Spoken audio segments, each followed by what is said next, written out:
चित्त संक्षिप्त होता है और विस्तृत विस्तृत ही होता है। विस्तृत के हिसाब से आपको उतनी जानकारी मिलेगी, संक्षिप्त के हिसाब से आपको संक्षिप्त जानकारी मिलेगी। तो इसमें श्लोक नंबर 1 हो गया है। संजय बोल रहे हैं पहले श्लोक में, कह रहे हैं कि अर्जुन जो है बोलते बोलते करुणा से व्याप्त, शोक युक्त और आंसू बहाते हुए अपने रथ के आसन पर बैठ जाता है और भगवान से कुछ कहते हैं।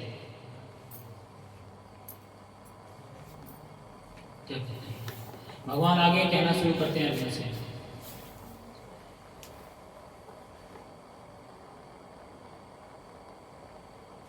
कुतस्त्वाकस्मल इदं विषमे समुपस्थितम् अनार्यं जुष्टम् अस्वर्ग्यम् अकीर्ति कर्म अर्जुन।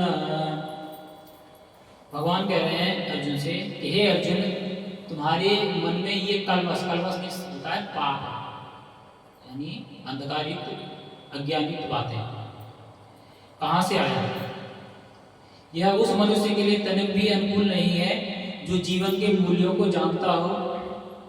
इससे उच्च लोक की नहीं अभी तो अपयश की प्राप्ति होगी।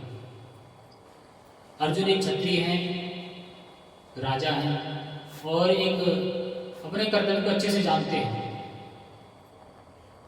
लेकिन क्या है, जैसे हम लोग मुंह में पड़े रहते हैं ना कि हमारा बेटा बाहर कुछ गलत कर रहा है, कोई बात नहीं, चल जा अंदर जा, हम देख लेंगे, तू अंदर जा, हम देख लेंगे बाहर कौन आएगा। बेटे को अंदर छुपा दिया, भले वो गलत करके आया, सही करके आया है, वो सामने खड़े हो गए, कोई जो कुछ कहा उसका सुन लिया। अगर कुछ लोग भले आदमी होते हैं हाथ जोड़ के कहते हैं ये गलती किया है, कोई बात नहीं, हम समझाते हैं। और कुछ ऐसे होते हैं हमारे बच्चे ने कुछ किया ही नहीं है, कैसे आ गए यहाँ, ऐसा भी होता है। उल्टा झगड़ा करने लगते हैं, झगड़ा करके भगा देते हैं, भागो यहाँ से, हमारा बेटा कुछ भी करके नहीं आया। तो ऐसे ही अर्जुन महाराज जो है ज्ञानी है, गुरु से शिक्षा पाया है, शस्त्र विद्या में निपुण है और अपने कर्तव्य को भी जानते हैं। लेकिन जैसे ही उनके परिवार के लोग जो हैं उनके सम्मुख दिखते हैं कि मुझे इनसे युद्ध करना है, इसमें मेरे पितामह है, ताऊ हैं, मामा हैं, ससुर हैं, बहुत सारे रिश्तेदार हैं, चचेरे भाई हैं आदि आदि, जब उनको देखते हैं तो उनके हृदय में करुणा उमड़ पड़ती है। एक वैष्णव हमेशा दयालु होता है, दूसरों पर दया करता है, लेकिन भगवान आगे सिखाते हैं कि हमें दया किस पे करनी है। अर्जुन महाराज ये भूल जाते हैं कि ये वही लोग हैं जिन्होंने हमारे भाई को जहर देकर मारने का प्रयास किया, लाक्षागृह में आग लगाकर पूरे परिवार को मारने का प्रयास किया, और उनकी धर्मपत्नी जो द्रौपदी है उसको पूरी राज्यसभा में निर्वस्त्र करने का प्रयास किया। तो भगवान इससे पहले चैप्टर में बताते हैं कि 6 प्रकार के आतताइयों को जिंदा रहने का अधिकार नहीं है। अगर कोई सामर्थ्यवान है तो उस प्रकार के आतताइयों को तुरंत वध कर दे, हम और आप नहीं, जिसके पास राइट है। जैसे अर्जुन महाराज क्षत्रिय थे, राजा थे, उनके पास अधिकार था प्रजा की रक्षा करना और जो आतताई हैं, दुष्ट हैं, उनका वध करके शांति स्थापित करना। लेकिन अर्जुन महाराज क्या है, अपने कर्तव्य से विमुख हो रहे हैं। और एक क्षत्रिय का कर्तव्य है अगर कोई युद्ध के लिए ललकारे तो उसे युद्ध करना चाहिए, लेकिन अर्जुन महाराज ऐसा नहीं कर रहे हैं। भगवान से कह रहे हैं कि भगवान, मैं अपने सगे संबंधियों को मारकर ऐसे राज्य को पाकर क्या करूंगा, इससे अच्छा तो मैं सन्यासी बन जाता। लेकिन भगवान उनको समझाते हैं। सबसे पहले क्या शब्द कहते हैं कि अर्जुन, तुम तो अपने जीवन के मूल्यों को जानते हो, कर्तव्यों को जानते हो, फिर तुम ऐसा कैसे कह सकते, तुम्हारे मन में विचार कैसे आया? भगवान उनको समझाना शुरू करते हैं। अब यहाँ पे एक बात शुरू होती है कि भगवत गीता किसको पढ़ना चाहिए। कहते हैं तमाम लोगों के मन में ये धारणा रहती है कि हमारा बेटवा भगवद गीता पढ़ेगा तो बाबा बन जाएगा। लेकिन यहाँ अर्जुन गृहस्थ हैं, क्षत्रिय हैं, और वो बाबा बनने के लिए कह रहे हैं। वो क्या कह रहे हैं कि तुम्हारे मन में ऐसा कलमश कैसे आया? कलमश मतलब गलत विचार या पाप युक्त विचार। अगर कोई किसी को पाप करने वाले को नहीं रोकता, उसका विरोध नहीं करता है, तो वो भी उसके पाप में सम्मिलित होता है। इसलिए भगवान उनको इस तरह से संबोधित कर रहे हैं। इसका मतलब क्या निकल के आता है? अगर भगवत गीता से पढ़ने से अगर कोई साधु बन जाता तो भगवान अर्जुन को युद्ध में लगाते ही नहीं। पहली बार में कह देते कि जा बेटा तू तो जा जंगल में जा, तू तो सन्यासी हो गया, जाके तप कर।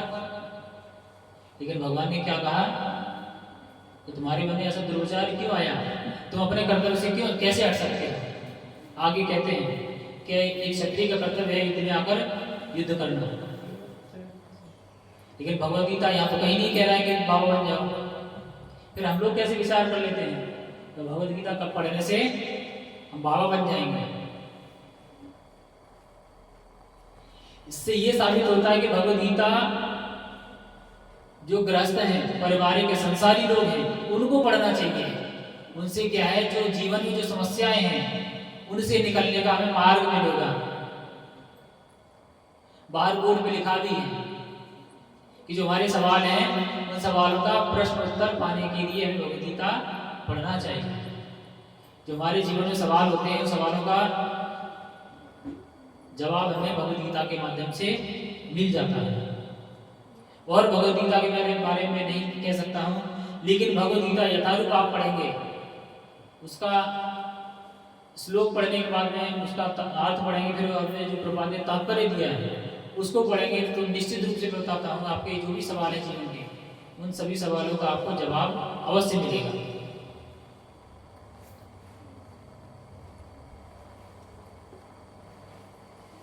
यहाँ पर श्री भगवान करके संबोधन किया गया है। यहाँ श्री भगवान का अर्थ भगवान कृष्ण से ही है। और टीकाएं लिखने वाले भगवद गीता में कहते हैं कि भगवान विष्णु ने कहा या भगवान के अंदर विराजमान किसी अकाल पुरुष ने कहा आदि आदि। लेकिन यहाँ भगवान कृष्ण और अर्जुन का ही संवाद है भगवद गीता। तो यहाँ पर संबोधन भगवान कृष्ण को ही मिलना चाहिए, किसी और को नहीं। अगर कोई ऐसे लिखता है तो भगवद गीता यथारूप नहीं है। उसमें जो लेखक है उसने अपने विचार मिक्स किए हैं।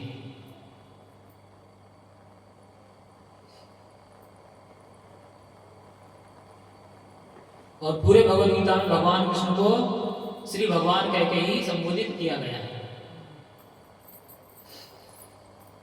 और भगवान ही परम सत्य की पराकाष्ठा है। अगर कोई परम सत्य है तो भगवान कृष्ण ही है। बाद बाकी सारी चीजें परिवर्तित होती रहती है। ब्रह्मलोक तक जो भी है सब परिवर्तनशील है, सब माया के अंदर आता है। जब भगवान अपना श्वास खींचते हैं तो सारा उन्हीं के अंदर समाहित हो जाता है। जब श्वास छोड़ते हैं तो फिर सब प्रकट हो जाता है। और यही क्रम चलता रहता है,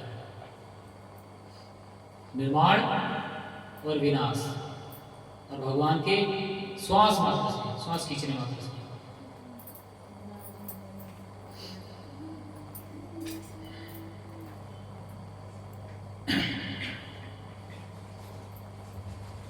परम सत्य का बोध ज्ञान की 3 अवस्था में होता है। ब्रह्म, जिसको निर्विशेष सर्वव्यापी चेतना कहते हैं। ब्रह्म तो सर्वात्म व्याप्त है, सर्वत्र व्याप्त है।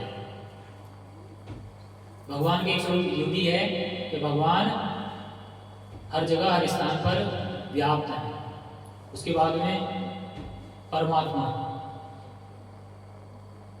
या भगवान का अंतर्यामी स्वरूप जो समस्त जीवों के हृदय में निवास करता है। भगवान कृष्ण कहते हैं अहम हृदय देशे तिष्ठति, मैं सभी के हृदय में निवास करता हूँ। किस रूप में निवास करते हैं भगवान? परमात्मा रूप में सभी जीवों के हृदय में निवास करते हैं। एक के नहीं, सभी के जीव, जितने भी जीव तो हम क्या करते हैं, कोई गलत काम कर रहा कर लो, कौन देख रहा है। लेकिन आपको जब आप गलत काम करने जाते हैं तो आपको ध्यान दीजिएगा, आपको अंतर्मन से एक आवाज आती है कि ये गलत काम, इसको मत करो। लेकिन फिर हम उसकी हमसे नहीं करते हैं और अब हमें जो करना होता है वो करते रहते हैं। तो जो हमारे हृदय में विराजमान है वही हमें सावधान करता है, ये गलत काम इसको नहीं करना है। लेकिन हम क्या करते हैं, उसका अनसुना करके अपने मन की सुनते हैं।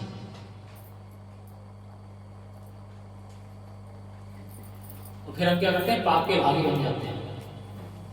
और भगवान हमारे अच्छे और बुरे सभी कर्मों के साक्षी रहते हैं, उन्हें सब पता रहता है। इसलिए तो कहते हैं भगवान सब जगह व्याप्त है, सब जानते हैं भगवान। जितने भी संसार में जीव व्याप्त हैं सबके हृदय में निवास करते हैं। कहते हैं यहां से जाओगे तो तुम्हारी गवाही देनी कौन देगा, भगवान सबकी गवाही देते हैं, स्वयं सबके साक्षी है।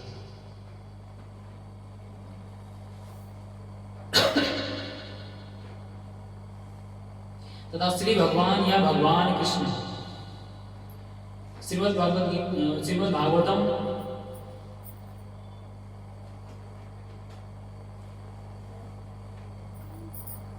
पहला स्कंद दूसरा अध्याय और उसमें 11वां श्लोक,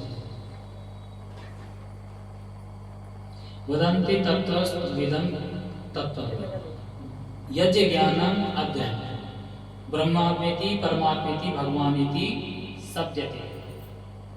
यानी ब्रह्म, परमात्मा, भगवान सभी भगवान के 3 अवस्थाओं के स्वरूप हैं और ये भगवान कृष्ण के लिए ही संबोधित किया जाता है। सीधे कहा जा रहा है कि तीनों शब्द भगवान के लिए ही कहे गए। हमें इनको अलग अलग नहीं मानना चाहिए। और हमारे इस भौतिक जगत में तीनों को मानने वाले उपस्थित हैं। ब्रह्म यानी निराकार ब्रह्म, निराकार ब्रह्म को मानने वाले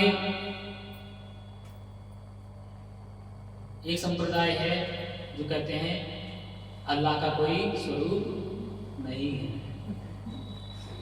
वो सब निराकार ब्रह्म को ही पूछते हैं। अब आपको ज्यादा डिटेल देने की जरूरत नहीं, जितने भी मुस्लिम समुदाय के लोग हैं वो सभी भगवान को निराकार स्वरूप में पूछते हैं।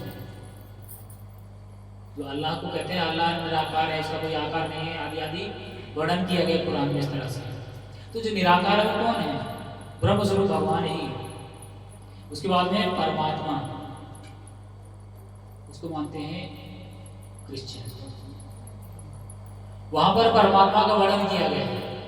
जब वो प्रेयर करते हैं तो परमात्मा परमात्मा करके चिल्लाते हैं।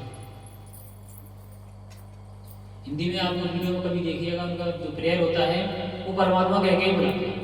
तो दूसरा है परमात्मा को मानने वाले क्रिश्चियन, 2 डिपार्टमेंट बता दिए। और भगवान को मानने वाले सनातनी तीनों को मानते हैं।